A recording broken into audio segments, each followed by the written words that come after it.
नमस्कार। एक बार फिर आपका doctor R S naturopathy YouTube channel में आपका हार्दिक स्वागत है। आज बहुत दिनों के बाद हम लाइव वापस आए आपके सामने। काफी टाइम हो गया था और काफी टाइम बाद मैंने सोचा कि अपना बहुत टाइम से वीडियो नहीं आया, तो आज एक न्यू सीरीज जो अपनी चल रही थी जनरल पैथोलॉजी वाली, उसके अंदर एक टॉपिक लेके आया हूं मैं, सेल इंजरी। सेल इंजरी का आज अपन पूरी अच्छी तरह से समझेंगे कि कोशिका क्या होती है और कोशिका की मृत्यु कैसे होती है। इस पूरे विषय पर आज अपनी पूरा टॉपिक चर्चा का विषय रहेगा कि कोशिका क्या होती है। तो देखो, आप अपन समझते हैं कि सबसे पहले अपना एक चीज आती है, कोशिका क्या होती है। तो कोशिका अपनी सबसे सूक्ष्मतम यूनिट बोलते हैं ना बॉडी की, माइक्रो एलिमेंट से अपन कोशिका को तो सबसे बोलते हैं कि अपन जो सेल्स है, सेल्स छोटी छोटी सेल्स बनके क्या बनाती है, टिश्यू। और टिश्यूज क्या बनाते हैं, ऑर्गन। और सारे ऑर्गन्स कोरिलेट होकर क्या बनाते हैं, ऑर्गन सिस्टम। और उससे पूरी अपना एक शरीर, अपनी पूरी बॉडी का निर्माण होता है। तो ये जो एक श्रृंखला है, इस श्रृंखला की सबसे सूक्ष्मतम अगर कोई यूनिट है तो वो है सेल। यानी कि कोशिका कोशिका उत्तक का निर्माण करती है, उत्तक अंग का निर्माण करते हैं, अंग अंग तंत्र का निर्माण करते हैं, उससे शरीर का निर्माण होता है। यानी कि सेल से टिश्यू, टिश्यू से ऑर्गन, ऑर्गन से ऑर्गन, ऑर्गन सिस्टम और बॉडी। तो ऑर्गन से ऑर्गन सिस्टम होता है, ठीक है। ये अपना एक पूरा फिनोमिना है। तो जो सबसे सूक्ष्मतम विकार कोशिका है, अगर कोशिका की मृत्यु होती है तो फिर टिश्यू की डेथ होती है। टिश्यू की डेथ होगी तो एक ऑर्गन पूरा डैमेज होता है। ऑर्गन डैमेज होने से ऑर्गन सिस्टम फेल हो जाता है। तो बहुत इंपॉर्टेंट रोल होता है कोशिका का कि ये कोशिका की डेथ कैसे होती है। आज इसकी मैकेनिज्म को अपन समझने वाले हैं। देखिए, इसके मैकेनिज्म को समझने से पहले अपन को देखना पड़ेगा कि एक कोई नॉर्मल कोशिका है, ठीक है। एक नॉर्मल कोशिका का होम्योस्टेसिस हमेशा मेंटेन रखती है। यानी कोशिका का होम्योस्टेसिस का मतलब होता है कि कोशिका अपने स्तर पर अपने को संभाल के रखती है हर सिचुएशन में। चाहे कंडीशन कोशिका के पास अनुकूल कंडीशन आ जाए, तब भी कोशिका फेवरेबल मोमेंट्स में अपने आप के अपने अस्तित्व को बचाए रखती है। उसको बोलते हैं होम्योस्टेसिस। यानी कोशिका भारी इन्वायरमेंट से बिना अफेक्टेड हुए अपने आप को समन्वय करती रहती है। This called is homeostasis. तो कोई भी नॉर्मल कोशिका के अंदर स्ट्रेस होता है, वो स्ट्रेस दो तरह का हो सकता है। एक स्ट्रेस होता है अपना फिजियोलॉजिकल स्ट्रेस, और एक स्ट्रेस होता है पैथोलॉजिकल स्ट्रेस। पैथोलॉजिकल स्ट्रेस, तो जो फिजियोलॉजिकल और पैथोलॉजिकल स्ट्रेस किसी एक नॉर्मल कोशिका के ऊपर होता है, ये देखिए, ये एक नॉर्मल सेल है, ठीक है। ये उसका न्यूक्लियस, ये कोशिका, इस पर कोई स्ट्रेस होता है तब कोशिका अडप्ट करती है, अपने अलग अलग शेप में बदलती है। जैसे कि कोशिका ने अडप्टेशन ले लिया, ये कोशिका है नॉर्मल कोशिका की, नॉर्मल सेल थी, तो ये अनदर पार्ट में अडेप्टेशन हो जाता है। यानी कि इसकी जो शेप को चेंज करना, ठीक है, कोलुमनर हो जाएंगे। मतलब जो नॉर्मल सेल थी वो एक कोलुमनर में कन्वर्ट हो जाती है। तो जैसे ही किसी भी कोई भी स्ट्रेस आता है बॉडी के ऊपर, तो कोशिकाएं जो चेंज करती है, इसको अपन बोलते हैं अडेप्टेशन, ठीक है ना। तो ये होता है कोशिकाओं का चेंज होना, अडेप्टेशन कहलाता है। तो अब ये देखो कि जब कोई कोशिका में अडेप्टेशन कर लेती है तो वो सरवाइव करती है, लेकिन वो इनएबिलिटी हो जाती है। वो अडेप्टेशन करने की जब कोशिका में क्षमता नहीं होती है, तब कोशिका इंजर्ड होना चालू हो जाती है, तब कोशिका में इंजरी होना चालू हो जाती है। तो कोई भी नॉर्मल सेल इंजरी कब होगी, जब कोई भी फिजियोलॉजिकल या पैथोलॉजिकल स्ट्रेस आएगा, तो एक नॉर्मल कोशिका के अंदर सेल इंजरी हो जाती है। और एक डायरेक्ट इंजरी भी होती है जिसे बोलते हैं इंजरियस स्टिमुलेशन। यानी कि इंजरियस स्टिमुलेशन कुछ भी हो सकता है, रोड एक्सीडेंट, फायर के कारण, चोट लगने के कारण, कट के कारण डायरेक्ट कोशिकाएं कट भी सकती है, उसको बोलते हैं इंजरियस स्टिमुलेशन, जिसको बोलते हैं सेल इंजरी, ठीक है। तो दो तरह से सेल इंजरी हो सकती है, एक डायरेक्ट और एक इंजरियस स्टिमुलेशन के थ्रू। अब जो सेल इंजरी होती है, ये दो टाइप की अपन सेल इंजरी की बात करते हैं, रिवर्सिबल सेल इंजरी और इरिवर्सिबल सेल इंजरी। जो रिवर्सिबल सेल इंजरी है, वो रिवर्सिबल सेल इंजरी उसे कहते हैं जिसके अंदर माइल्ड और ट्रांजिएंट सेल इंजरी चलती है, और जिसमें सीवियर सेल इंजरी हो जाती है उसको बोलते हैं irreversible cell injury. Reversible cell injury का अर्थ इतना सा है कि जो इंजर्ड कोशिका होती है वो वापस से नॉर्मल कोशिका में कन्वर्ट हो जाती है, that's called is reversible cell injury. लेकिन इरिवर्सिबल इंजरी होती है वो वापस से नॉर्मल सेल्स में कन्वर्ट नहीं हो पाती, क्योंकि इरिवर्सिबल इंजरी के बाद कोशिका की डेथ हो जाती है फाइनली। तो ये एक मैकेनिज्म है कि एक नॉर्मल कोशिका कैसे दो टाइप की इंजरी होती है, रिवर्सिबल इंजरी और इरिवर्सिबल इंजरी। रिवर्सिबल से वापस नॉर्मल सेल में कन्वर्ट हो जाती है, लेकिन इरिवर्सिबल से डेथ हो जाती है, क्योंकि यहाँ पर सीवियर और प्रोग्रेसिव सेल इंजरी हुई रहती है या माइल्ड और ट्रांजिएंट सेल इंजरी हुई थी। तो आज का अपना मेन जो टॉपिक रहेगा वो रहेगा reversible cell injury. Reversible cell injury क्या होती है, इसको मैकेनिज्म को आज अपन अच्छे से समझेंगे। ठीक है, एक बार ये वाला पोर्शन आप नोट कर लो, फिर अपन रिवर्सिबल सेल इंजरी का मैकेनिज्म समझते हैं।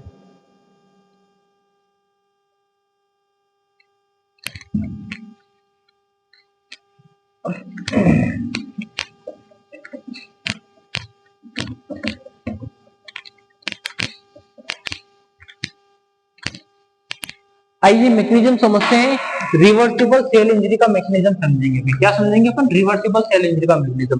आपको बता दें कि कोई भी एक ऊतक है, मान लो कोई भी एक टिश्यू है, लाइक ए टिश्यू मान लो,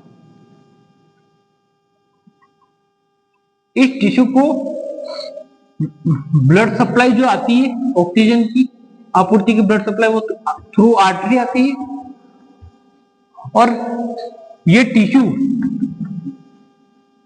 इस ऑक्सीजन को कंजप्शन करके और CO2 को निकालता है, और ये CO2 वेन्स के थ्रू प्योर होने के लिए चला जाता है, CO2 युक्त ब्लड।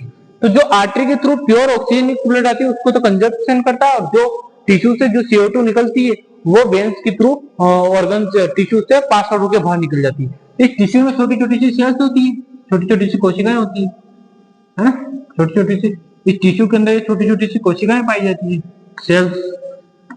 अब देखो कहानी कि अगर किसी कारणवश किसी टिश्यू या किसी कोशिकाओं में आने वाली ब्लड की सप्लाई बंद हो जाती है, तब कोशिका के अंदर क्या कंडीशन होगी? ये देखो, ये कोई कोशिका है,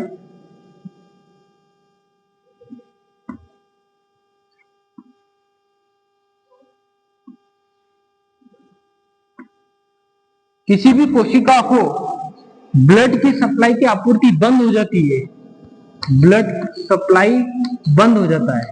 तो ब्लड सप्लाई बंद होने से कोशिका के पास अगर ब्लड सप्लाई की कमी होगी तो ऑक्सीजन की भी कमी हो जाएगी, क्योंकि ऑक्सीजन जो ब्लड से कैरी होकर ऑर्गन और कोशिकाओं तक आता है वो नहीं आ पाता, उसके कारण ऑक्सीजन भी कमी हो जाती है। और ऑक्सीजन की कमी के कारण क्या होता है कि माइटोकॉन्ड्रिया होता है ना, जैसे कि ब्लड सप्लाई की कमी को अपन बोलते हैं, ब्लड सप्लाई की डिस्टर्बेंस को क्या बोलते हैं? Ischaemic condition. इस्चेमिक कंडीशन बोला जाता है। इसके अंदर ब्लड की सप्लाई है वो कम हो जाती है, इस्चेमिक कंडीशन है। उसकी वजह से हाइपोक्सिया कंडीशन होती है, यानी कि ऑक्सीजन सप्लाई ऑक्सीजन सैचुरेशन की कम हो जाता है। उसकी वजह से माइटोकॉन्ड्रियल डिसफंक्शन होता है, ऑक्सीडेटिव फॉस्फोराइलेशन जो है ऑक्सीडेटिव फॉस्फोराइलेशन डिक्रीज हो जाता है। उसकी वजह से एटीपी सिंथेसिस डिक्रीज होता है, और एटीपी सिंथेसिस डिक्रीज होंगे तो होता क्या है, कोशिका से हमेशा 3 सोडियम बाहर की तरफ और 2 पोटेशियम अंदर की तरफ आता है, और 1 एटीपी खर्च होने पर, यानी कि 1 एटीपी से कोशिका से 3 सोडियम बाहर की तरफ, 2 पोटेशियम अंदर की तरफ आते रहते हैं, और एक नॉर्मल साइकिल चलती रहती है। लेकिन जब ब्लड सप्लाई की कमी हो जाती है, मतलब इस्चेमिक कंडीशन आ जाती है, ऑक्सीजन कम हो जाएगी सप्लाई, देन हाइपोक्सिया कंडीशन आ जाएगी। हाइपोक्सिया कंडीशन आ जाएगी तो माइटोकॉन्ड्रिया जो होता है अपना, माइटोकॉन्ड्रिया, ये जो माइटोकॉन्ड्रिया होता है, इस माइटोकॉन्ड्रिया में अपन देखेंगे, माइटोकॉन्ड्रिया के अंदर देखेंगे, माइटोकॉन्ड्रिया एटीपी का निर्माण नहीं कर पाएगा, और माइटोकॉन्ड्रिया यदि एटीपी का निर्माण नहीं कर पाएगा अगर ऑक्सीजन कम होने की वजह से, तो यहां पर क्या होगा कि कोशिका के अंदर बहुत ज्यादा मात्रा के अंदर सोडियम इकट्ठा होने लगेगा इस तरह से, क्योंकि सोडियम पोटेशियम पंप काम नहीं कर रहा है, तो कोशिका के अंदर सोडियम ही सोडियम इकट्ठा हो जाएगा। पोटेशियम नहीं आएगा, सोडियम इंटेक ज्यादा हो जाएगा। सोडियम इंटेक ज्यादा होने की वजह से कोशिका के बाहर इंट्रासेल्युलर फ्लूइड में जो वाटर होता है, ये देख लो वाटर, ये वाटर परासरंत्र सोडियम की कोशिका के अंदर बढ़ने से कोशिका के अंदर एंटर करने लगता है। पानी जो वाटर है कोशिका के अंदर एंटर करने लगता है।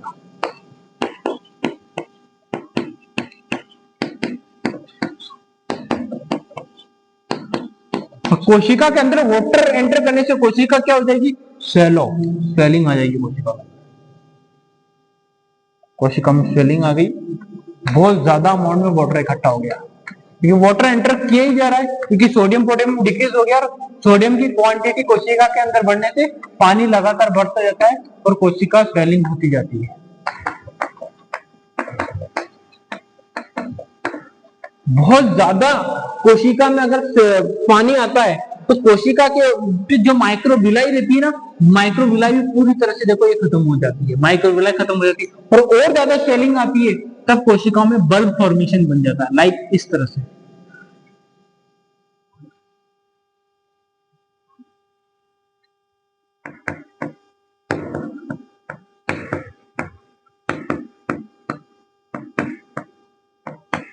तो यहां तो लॉस ऑफ माइक्रोविलाई होगी,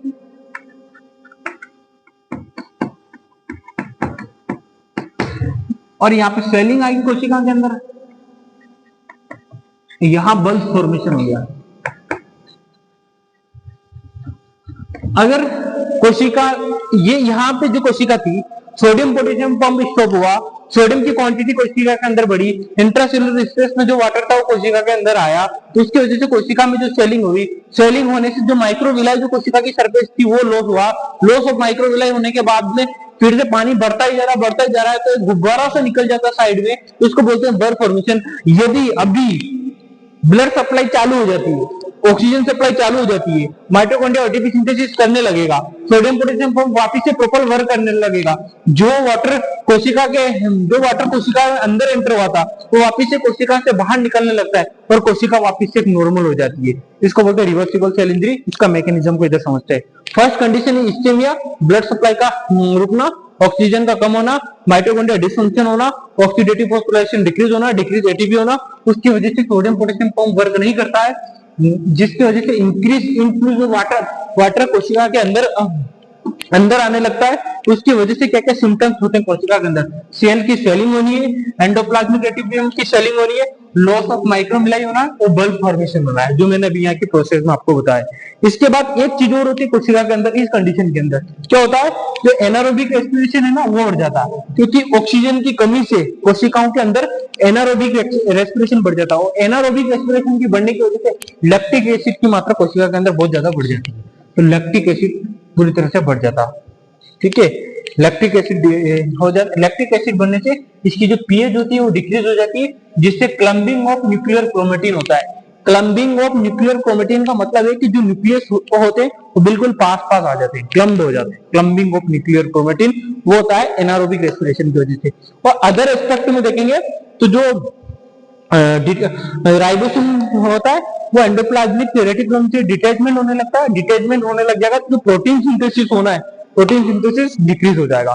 तो रिवर्सिबल सेल इंजरी के तीन मुख्य पॉइंट्स है, क्या कौन कौन से, sodium potassium pump is not work, जिसकी वजह से सेल स्वेलिंग होना, एंडोप्लाज्मिक रेटिकुलम की स्वेलिंग होना, loss of microvilli, bulb formation और एनारोबिक रेस्पिरेशन का इंक्रीज होना, लैक्टिक एसिड का बढ़ जाना, पीएच का कम हो जाना, क्लम्बिंग ऑफ न्यूक्लियर क्रोमेटिन।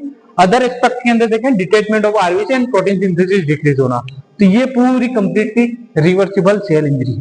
इसके अंदर पूरा का पूरा खेलता ब्लड सप्लाई का। यदि प्रॉपर रूप से कोशिकाओं में ब्लड सप्लाई चलती है तो कोशिका वापस सिक्योर हो जाती है। अगर ब्लड सप्लाई पूरी तरह से बंद हो गई तब इसके जो आगे की कंडीशन है बल्ब फॉर्मेशन की आगे की, कि यदि ब्लड सप्लाई बंद नहीं हो रही है तब आगे अपन इरिवर्सिबल सेल इंजरी को, यही कोशिका जो बल्ब फॉर्मेशन हुई थी यही इरिवर्सिबल में कन्वर्ट हो जाएगी। कब, कि जब बल्ब फॉर्मेशन हो ही जा रहा है, बल्ब फॉर्मेशन बढ़ता ही जा रहा है साइड में, तब जो कोशिका के बाद इंट्रासेलुलर में जो कैल्शियम होता है, जब ये रप्चर हो जाती है तो कैल्शियम इसके अंदर एंटर कर जाएगा, और कैल्शियम जैसे अंदर एंटर करेगा तो माइटोकॉन्ड्रिया को डिस्ट्रॉय कर देगा, जिसके माइटोकॉन्ड्रिया के अंदर स्थित होता है साइटोकाइनेस सी, जो कि रिलीज होकर कोशिका के साइटोप्लाज्म के अंदर आ जाता है और कोशिका के साइटोप्लाज्म में आकर कोशिका के अंदर जितने भी अंग होते हैं उन सबको डिस्ट्रॉय कर मार देता है। तो वो होती है इरिवर्सिबल सेल इंजरी। वो नेक्स्ट क्लास में समझेंगे।